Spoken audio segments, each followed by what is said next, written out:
மாண்பு உறுப்பினர் கணேஷ்குமார் அவர்கள். மாண்புமிகு பேரவைத் தலைவர் அவர்களே வணக்கம்.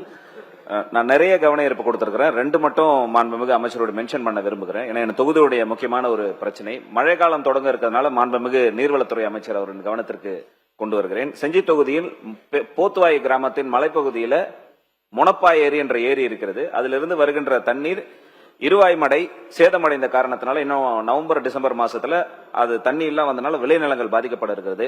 மாண்புமிகு அமைச்சர் அவர்கள் அதுக்கு முன்னுரிமை கொடுத்து அந்த முனப்பா ஏரியினுடைய இருவாய் மடையை சீர் செய்து தருவதற்கு நடவடிக்கை எடுக்க வேண்டும் என்ற அவற்றின் கவனத்தை ஈர்த்து, அதேபோல் போக்குவரத்து துறையில் ஒப்பந்தத்தில் வட மாநிலத்தினுடைய தொழிலாளர்களை அமர்த்துவதாக ஒப்பந்த முறையில் அமர்த்துவதாக செய்தி வருகிறது. அதை குறித்தும் அவையின் கவனத்தை ஈர்த்து அமர்கிறேன். மாண்புமிகு உறுப்பினர் குட்டி என்கிற சுதாகர்.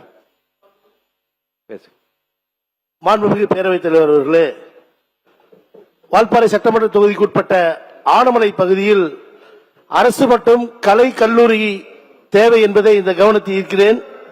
வால்பாறை தேயிலை தோட்ட தொழிலாளர்களுக்கு கேரளாவுக்கு இணையான சம்பளம் கிடைக்க வேண்டும் என்று அரசின் சார்பாக கவனத்தை ஈர்க்கிறேன். வால்பாறை சுற்றுலா தலமாக அறிவிக்க வேண்டும் என்று அரசின் சார்பாக கவனத்தை ஈர்க்கிறேன். கடந்த கோவை மாவட்டத்தில் கடந்த 17 நாட்களில் 9 கொலைகள் நடந்துள்ளன. 10வது கொலைகள் நடக்காதவாறு காப்பாற்ற வேண்டும் என்று அன்புடன் கேட்டுக்கொள்கிறேன்.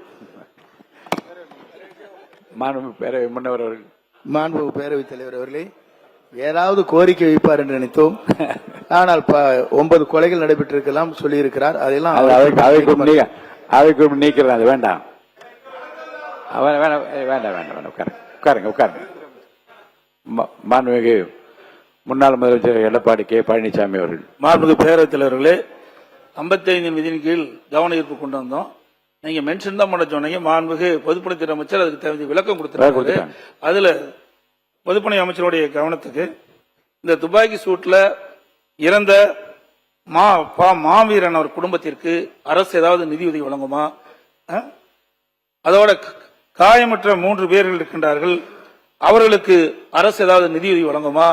அந்த இறந்தவர் உடல் துரிதமாக தாயகத்துக்கு கொண்டு வருவதற்கு விரைந்து நடவடிக்கை எடுக்குமா என்பதை தங்கள் வாயிலாக அறிவிக்கிறேன். நீங்க ஏதாவது சொல்றீங்களா? மாண்புமிகு முதலமைச்சர் அதற்கான பணிகளில் இருக்கிறார். கூடிய விரைவில் மாண்புமிகு முதலமைச்சர் அதற்கான அறிவிப்பை வெளியிடுவார். மாண்புமிகு நீர்வளத்துறை அமைச்சர் நீங்க. மாண்புமிகு நீர்வளத்துறை அமைச்சர். மாண்புமிகு பேரவைத் தலைவர் அவர்களே, மாண்புமிகு உறுப்பினர் மடத்துக்குளம் சட்டமன்ற உறுப்பினர் அவர்கள் திருமூர்த்தி அணையில் இருந்து விவசாயிகள் வண்டல் மண் எடுப்பதற்கு தொடர்ந்த அனுமதி வழங்க வேண்டும் என்று கோரியுள்ளார். கடந்த 31/7/2026 அன்று மாவட்ட நிர்வாகத்திற்கு சில புகார்கள் பெறப்பட்டது. அது தற்காலிகமாக நிறுத்தி வைக்கப்பட்டது. தற்போது மேற்படி புகார்கள் குறித்து ஆய்வு செய்யப்பட்டுள்ளது. மாண்புமிகு உறுப்பினர் கோரியபடி நாளை முதல் திருமூர்த்தி அணையில் இருந்து மீண்டும் விவசாயிகளுக்கு இலவசமாக வண்டல் மண் வழங்க நடவடிக்கை மேற்கொள்ளப்பட்டது என்பதை இதன் வாயிலாக தெரிவித்துக் கொள்கிறேன்.